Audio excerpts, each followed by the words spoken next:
I'm coming to you from a very different place than usual this week. I'm not in my sewing room. I'm about 8,000 miles west of my sewing room. I'm in California, and I come here about 3 times a year now because I just love it here and I'm fascinated by the place, and I have tons of friends here. In a way, I have more of a life here in America than I do in Britain. And it makes me think about how we all have two kind of different personas. I feel kind of different when I'm over here in the sunshine, back in the woods, as opposed to when I'm in the rain in England.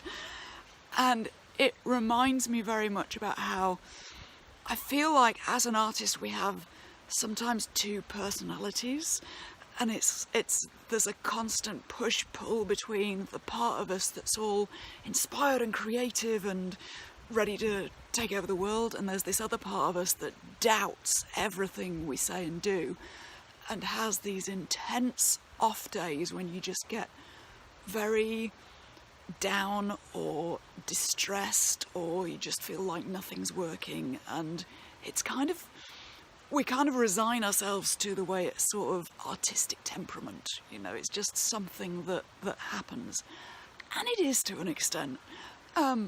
And it fascinates me to think, how can I get out of those off days more quickly? Because when you're in that low place, it's just the worst feeling in the world, and you just feel like you're wasting time and wasting energy.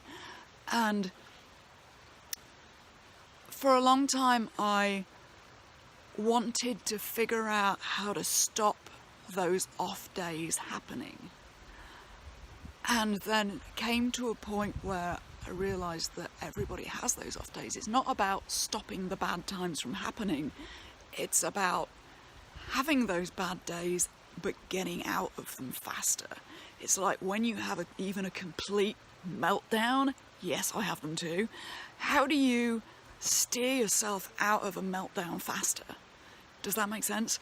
So it was almost like I wanted to be able to have the inspired creative part of me on an inspired and creative day be able to talk to the person I was on the meltdown day, if you see what I mean. It's a bit like when I'm here, when I'm in the sunshine among so many friends and people I know in costuming, and I feel all inspired and can do, and then I go back to England where I'm often quite isolated, and I often feel like I wish the person I am over here could talk to the person I sometimes am when I'm in England, and kind of, you wish the resourceful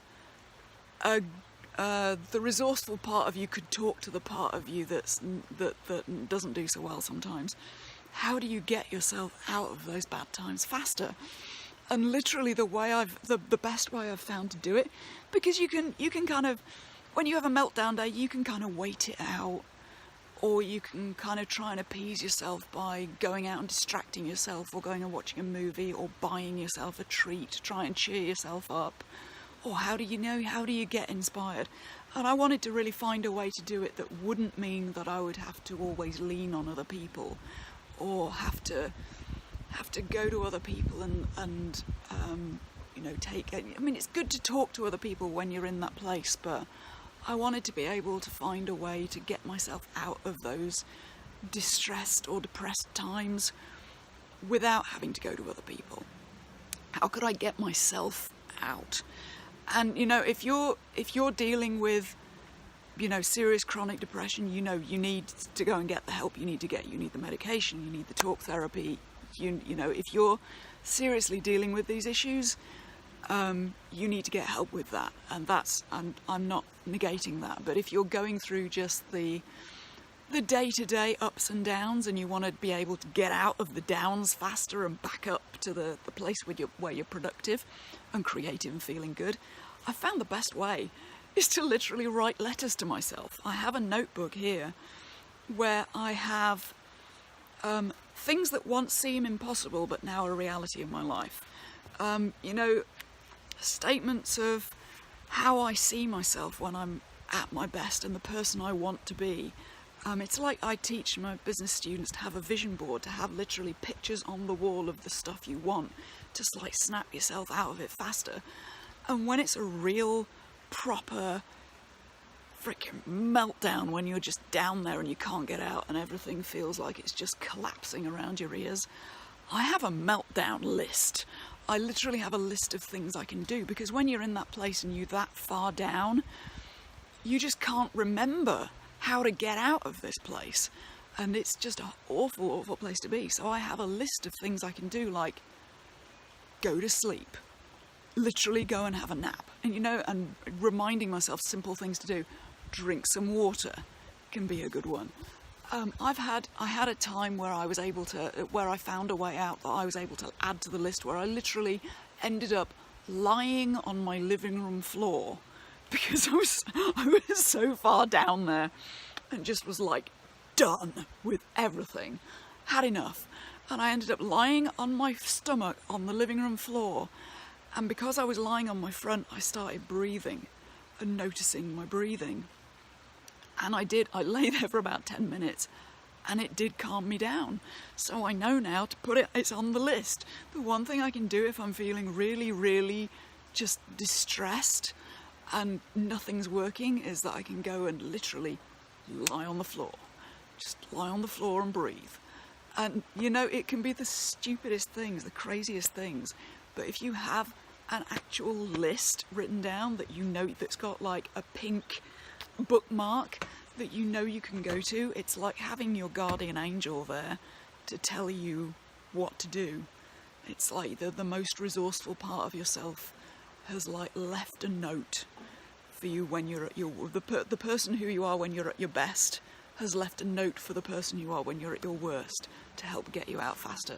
So that's just a strategy I use, and I hope that can help you, so that the person you are at your best can talk to the person you are when you're at your worst, and just steer yourself out of those off days faster, because we all have them. Don't try to think that you've got to stop having off days. You'll always have them. It's just, how can you collect resources to steer yourself out of it faster and just get up faster? And that's something that's how it's so simple. Some of these strategies sometimes that I'm telling you are so ridiculously simple, and yet they work. Sometimes the simplest things are the things that work. So I'm Kathy Hay. Leave me a comment below and tell me what you do to get yourself out of a bad time or an off day or a day where it's just not working, or what you do to pull yourself out of those times. As I say, if you are seriously going through hard times and it's becoming something that's chronic, then yes, you need to find help outside of yourself. But if it's just your day-to-day existence where you want to get yourself out of those hard times faster, this is a way you can do it. Let me know how you help yourself on those bad days, and go do some sewing this week.